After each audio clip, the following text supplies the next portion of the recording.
I've been in Nigeria since the end of last month, and when I arrived, it's the usual drill. My passport was taken by the immigration department, asking if I have approval to enter the country. So I just abandoned the passport because it didn't physically restrain me. I went to look for my bags. When I got back, I demanded for my passport, and they gave it back to me. So I decided not to make a fuss about that. But I came here for a trial that was supposed to be yesterday. But while I was in Nigeria, I had an encounter with the police on my way to the airport. I mean, not to the airport, but on the airport highway, International Airport Highway, when I was going for an interview. And so I filmed it, and it was a place where they had set up the illegal extortion roadblocks and uploaded on my website, on my social media handles. Hello, sir. Hello. How are you? Which one? I want to cause traffic for this place again. Not be airport road be this, huh? Wanna come up for roads? Wanna come up for roads? No, wind this place down. Why not? We are not parking. We are not supposed to be causing traffic to the airport. We are not parking. Wanna calm down. Wanna calm down. Wanna calm down. We know the park. We know the park. Go and bring your guy. I know the park. Now they cause traffic for roads. We don't need this traffic. This is the airport road. This is the airport road. I know the park. I know the park. Come on for roads. Come on for road. I know the park. Go bring your commissioner. I know the park. I know the park. I know the park. When I come up for roads, God punish you too. That got the Inspector General of Police upset. He wasn't upset, as I later learned, because I was trying to expose this man engaging in corruption, because that place is a notorious place for extortion, and it's led many Nigerians traveling internationally to miss their flights. But he was upset because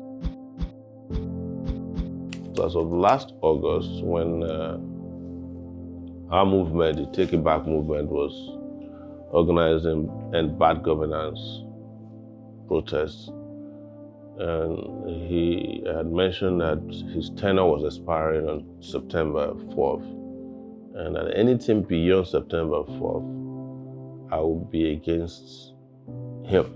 President Bola Tinubu appointed Egbetokun as the IGP in June 2023 for 4 years. He was 59 years old at the time. Public service rules mandate retirement at 60 years of age or after 35 years of service, whichever comes first. Egbetokun turned 60 in September 2024, causing many Nigerians to speak up against his continuous stay in office. That his tenure should never or would never be allocated as far as we know, because he has retired as a policeman after putting in 35 years into service and having reached the age of 60. So apparently he had kept a grudge since then. That's the Inspector General of Police, Kayode Egbetokun is his name. So he was looking for an opportunity since then, since August last year, to get at me. When I uploaded this extortion video, which was detailing my encounter with the police, they started debating how to hunt me down. So for over 2 weeks, according to information that I later got from the police force, they were debating what is right to do, whether to arrest me or to invite me, and they settled down for a manhunt, which was to claim that I've been hiding and I was arrested, probably violently. But the information was leaked to the media and they couldn't carry that out anymore. And eventually, then invited me to come to their office in Abuja. After one of them reached out to me and found that I was in Abuja.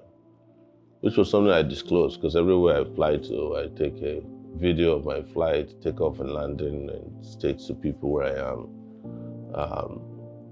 on my WhatsApp status. And there are quite a lot of these guys on my status, police, DSS, and all that. So I did then go on Monday last week to their office.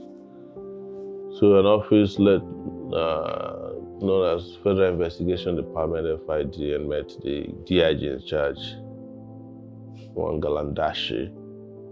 He welcomed me and then said, well, we should invite the media. Invited the media and read out an extract from what they said was police investigation.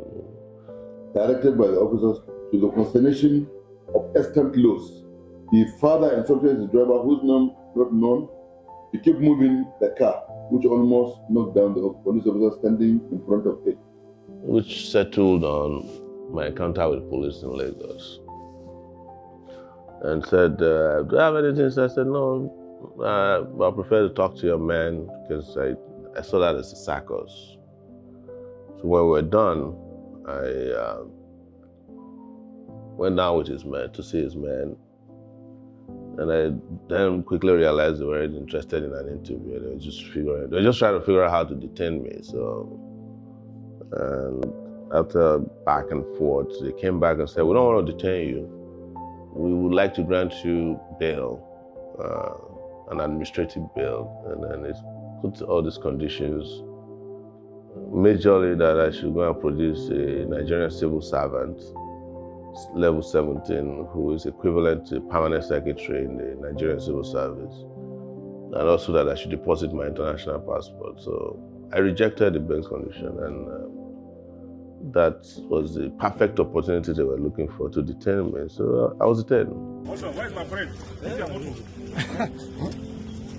You are not supposed to be traveling in the middle of town. No, you are VIP now. Executive. I'll bring a passport so that police will stop us. No problem, no problem. You have escort. I'm going to provide you escort. And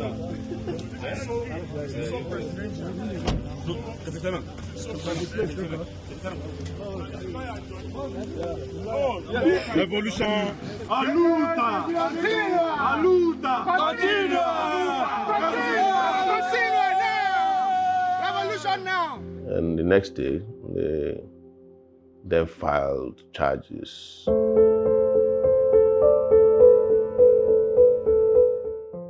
It wasn't anything new. It was just probably more liberal, because they're tired of detaining me and just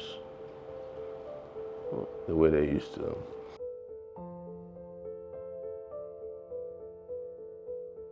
Well, any form of detention is a cell. But interestingly, when we were leaving, they said, oh, we're taking you to our hotel. So this time around, maybe it's a hotel. That maybe it's a better way to say police hotel. But I was detained at part of town that's known as the Abattoir police station. Can I go back now? There's a bunch of police units that were involved with the former NSAS. But since with the former SARS, the Special Anti-Robbery Squad. But since SARS was disbanded after NSAS, they now broke them down to different units. The one I was detained at is called IRC. I think it's IG Rapid Unit or something. I'm not sure of the exact name. And so that was where I spent 3 nights and 4 days before I was granted bail in court. But when I was served with charges, it contained exactly what I had heard. And it was that the IG was upset that I called him an illegal IG. So the 16-count charge was a repetition of me saying that, Mr. Man, you are illegal. You have no right to stay in office or to continue in office. And that the IG then considers that an affront, and thus got the police legal department to file the charges against me for cybercrime. When people take over street, all oppressors, then go run away. When people take over street. So I was arraigned before a judge.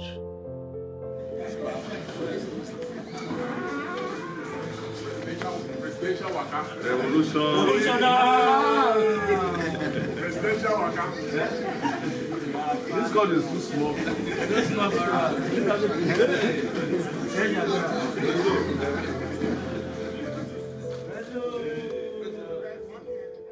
And the judge, we applied for bail immediately, but the judge said he needs time and then we should come the next day.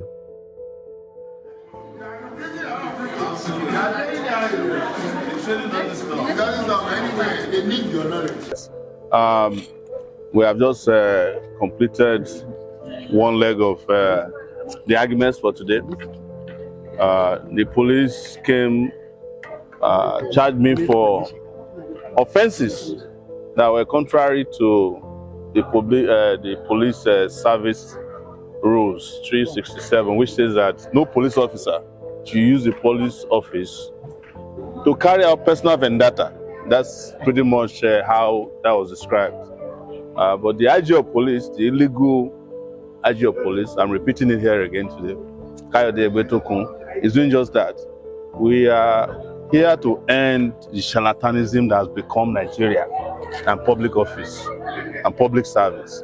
So I'm following the police back to the hotel they provided for me. They call it hotel in there because tomorrow the judge will give a final ruling on bail. Even though it should never have happened that somebody of my status, a presidential candidate twice in this country, who, if elections were properly held, I'll be president today with full immunity, is being told that I will jump bail for offense of cybercrime. I even have another trial coming out on February 4th for the same offense. But this is the country we found ourselves. I'm going to leave you with lawyers, very competent, radical, tireless, indefatigable lawyers to brief you with the rest. Yes, go ahead. I rejected the administrative bail of the police because I cannot, in good conscience, continue to participate in illegality. The courts have made it very clear that the police have no right to grant administrative bail that asks for civil servants to own, first and foremost, 100 million naira houses, which is a crime. That's corruption. And to stand bail for me, who is an employer of labor. I'm a publisher of an internationally renowned news website. I have people who are hired in Nigeria and abroad. I'm not a civil servant. In fact, I'm an uncivil citizen who is against all kinds of corruption, and I've spent my entire life fighting against corruption. So to now ask me, to insult me that I should provide a level 17 director who had not, who had not gotten employment when I was fighting for democracy in 1992, to now ask the president to come and stand surety for me is the biggest insult. Even if President Bola Tinubu had appeared as my surety, I would have rejected that very laughable, frivolous, ridiculous, and I dare say stupid bail condition. If the court in its own wisdom decide that they want my passport in their coffers because it's a very special passport, that's a different issue. But we must continue to reject the impunity of the Nigerian police and their officers who will just invite you and then ask you to deposit your passport. I'm going to bring a level 17 civil servant. Even by the civil service rules, there is no level 17 officer, because a level 17 officer in the civil service is a permanent secretary who is politically appointed by the president. So you expect such a person to come and stand surety for Sowore? I'm not being arrogant and I'm not bragging. But, you know, in 1992, when I was a student leader, Tinubu was a senator, and I was more powerful than him in the Nigerian society. So how dare them ask me? And I can guarantee you that at that time, Egbetokun probably had just joined the police and he was a sergeant, or that is if he has not forged his age. Came back the next day and I was granted bail. The judge has finally granted bail after the hearing yesterday, and the bail conditions are... There's someone with 10 million who can prove that he has 10 million naira. 10 million naira will be about $5,000 or thereabout. And then I should deposit my passport. So I have always known that my passport was their target. So.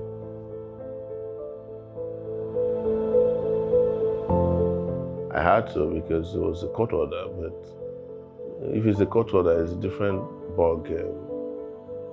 Because if you deposit your passport with the court, you can go apply for it if you have to travel.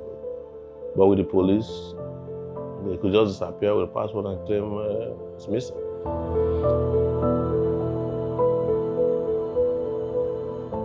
The police has no right to grant foolish administrative bail conditions to people. And I also to make the point that I was not going to accept to be asked to produce a civil servant, level 16, with a house worth 100 million naira in Abuja, which is a self-corruption. So I can't accept that. So interestingly, when the judge was going to grant his own bail, I think he must have read the tea leaves and never mentioned that I produced a civil servant. So he just said anybody with 10 million naira, and that could be anybody. Also with the landed property with CFO in Abuja, which is quite a Herculean bail condition, considering that most people who own land in Abuja don't have CFOs. So yesterday I went back for the case that I came for originally, and to see how foolish or crazy these people are. Their lawyer came to court and said, I can't find my motion. And you were there, right? And that's how that ended. So, and these cases are adjourned again till April next April and May. Yeah. So the crime they claimed I committed happened in Lagos. Part of it happened in Lagos, actually. The crime they allegedly committed, saying that the IG was illegal, happened on cyberspace. That was on Twitter and Facebook. So, interestingly, when they alleged that the crimes were committed, I was in the US. So I wasn't within jurisdiction. But I think they assumed jurisdiction over the cyberspace. That's quite interesting. So, but they chose Abuja as the forum to conduct the trial. And as such, that was why the bail conditions have to be fulfilled within the Abuja FCT area jurisdiction. I think they just conveniently have found something new to replace my old, tired, worn-out charges with. And this was perfect opportunity for them. So the court case that brought me to Nigeria was regarding allegation by a political operative and so-called billionaire. His name is Ned Nwoko, and they claimed that Sowore reporters wrote stories against him that has made him to become ridiculed in the eyes of society, and then approached the police to arrest me in 2021 or so. And they arrested me. They kept me in detention for hours, but they didn't detain me overnight. And then took me to court also the next day. But that case has not even reached the point of arraignment. We're challenging the judge and challenging the validity of the charge still. So yesterday was supposed to be a hearing regarding one of the challenges we posed to the charge, but the police prosecutor claimed in court that he couldn't find his motion. So it didn't take more than 5 minutes before that charade fell apart. But we have to come back to court in May again to see how far that goes. And we have to come back to court over the Inspector General's case in April 2025. Today is one of those days that we're in court for some of these frivolous cybercrime cases. Nothing significant happened. Nothing significant happened as to make us find it necessary to be briefing you about what happened in court today. What we must continue to work on is a self-imposed, very hard job of fixing our country, Nigeria. Ensuring that the country is governed by the right set of people. And those who might have found themselves in position of authority illegitimately are shown the way out